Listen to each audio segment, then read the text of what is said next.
Praise the Lord, hallelujah, जय मसीह की। आप सब कैसे हैं? गुड मॉर्निंग सभी को। और मैं उम्मीद करती हूँ कि आप सब ठीक होंगे। और हालेलुया, प्रेज द लॉर्ड। और हम आज कुछ वचन के बारे आज सीखेंगे। और वचन हमको यही सिखाता है कि हम कैसे प्रार्थना करेंगे और परमेश्वर पर कैसे आगे बढ़ेंगे। और आज हम सीखेंगे। और मेरे मसीह भाई बहन को फिर से मैं आप सभी को मेरे वीडियो पर स्वागत करती हूँ। और आप सब मेरे साथ आइए और वचन हम सीखेंगे मिलकर। और हम सभी को वचन में बढ़ना चाहिए और हमको जागृत रहना चाहिए, क्योंकि परमेश्वर हमको सिखाता है कि जागते रहो और प्रार्थना करते रहो। और आज हम सीखेंगे मैथ्यू उसका 26 का 41 वचन के द्वारा। और परमेश्वर हमसे वचन के द्वारा क्या कहता है उसी के बारे आज हम बातें करेंगे। जागते रहो और प्रार्थना करते रहो कि तुम परीक्षा में ना पड़ो।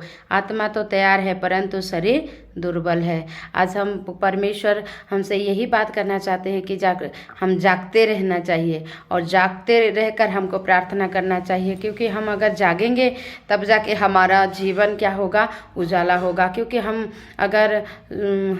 हमारे आत्मा तो तैयार है परंतु हमारा शरीर क्या है, दुर्बल है। इसीलिए हमारा शरीर को शैतान जितना भी घात और घायल कर सकता है, लेकिन हमारा आत्मा को कभी भी घायल नहीं कर सकता रहा। हमारे शरीर को बहुत सारे परेशानी आ सकती है, बहुत सारे दुख आ सकते हैं। हमारा शरीर बीमार में पड़ सकता है, प्रत्येक मतलब चोट लग सकता है। हमारा शरीर को शैतान क्या करता है, बुरी तरह से हमको घायल कर सकता है, लेकिन दुर्बल भी कर सकता है। लेकिन हमारा आत्मा को कभी भी नष्ट नहीं पहुंचा सकता, क्योंकि हमारा आत्मा परमेश्वर यीशु मसीह है और हमारे अंदर यीशु मसीह है। इसी के लिए आप सबको जाकर ही प्रार्थना करना चाहिए।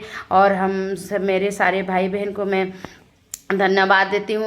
और आप सभी को कि आप जब भी आप प्रार्थना करें तो आप जागकर ही प्रार्थना करें, क्योंकि आज के दिनों में हम लोगों का जितने भी हमारे विरोधी लोग, आज यीशु मसीह के सारे विरोधी लोग हमारे जीवन में आ चुके हैं। इसी के लिए हम लोगों को जागकर हमको प्रार्थना करना चाहिए, क्योंकि हमको परमेश्वर हमारे जीवन को उजाला देने के लिए आए हैं। हम उनके लिए भी प्रार्थना करेंगे कि हमारा मसीह जीवन, भाई बहन के जीवन में कितने सारे दुख और तकलीफें आ रहे हैं, हम उनके लिए भी जागते रहे प्रार्थना करना चाहिए।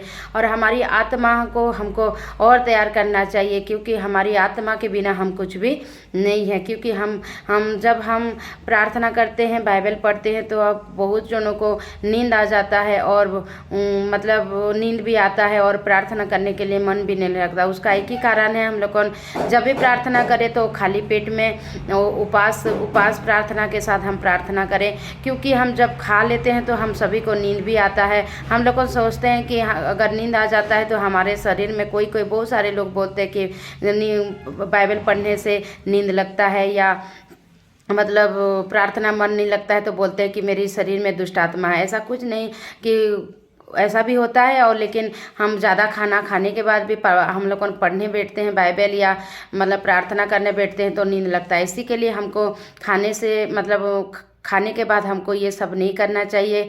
और जब हम नहीं खाए रहते हैं तो हमको प्रार्थना और हमारे बाइबल पढ़ना हमको ख़त्म कर देना चाहिए। क्योंकि हम जब सुबह उठकर हम अपने परमेश्वर को ध्यान देंगे या उनको हम समय देंगे, तो पहला विषय यही अच्छा होगा कि हम उस टाइम खाली पेट रहते हैं तो हम लोग को अच्छी तरह से समझ आ गया बाइबल के अर्थ क्या है। और इसी के लिए हम मतलब सुबह के ही टाइम परमेश्वर को रियलिटी देना चाहिए, क्योंकि परमेश्वर हमारा जीवन में प्रथम स्थान है, उससे और कोई भी बड़ा नहीं है। हमारा घर काम तो हम लोगों का जीवन में रोज ही होता रहता है, लेकिन हम परमेश्वर को समय देना ये सबसे बड़ी बात है। क्योंकि हम लोगों को परमेश्वर अच्छा ज्ञान देता है, अच्छा बुद्धि देता है, अच्छा समझ देता है। हम लोगों को शत्रु से भी हमको प्रेम करने के लिए वो सिखाता है। इसी के लिए आज हम वीडियो के माध्यम से आप सभी को मैं यही मतलब रिक्वेस्ट करती हूँ कि आप प्रार्थना करते रहो और जागते रहो, क्योंकि हमारा जीवन में दुख जरूर आएगा। क्योंकि हम जैसे परमेश्वर के जीवन में दुख आया था, कष्ट आया था, हमारे जीवन में भी दुख आएंगे, कष्ट आएंगे, लेकिन हमको हारना नहीं है, आगे बढ़ना चाहिए। और आगे बढ़कर हम और ही लोगों को हम लोग उनके जीवन में उम्मीद और रास्ता हम दिखाएंगे। इसी के लिए हम सभी को और प्रार्थना में बढ़ना चाहिए चाहिए और आत्मा में बढ़ना चाहिए और वचन के द्वारा भी बढ़ना चाहिए। इसी के लिए मैं हम सभी को मैं धन्यवाद देती हूँ।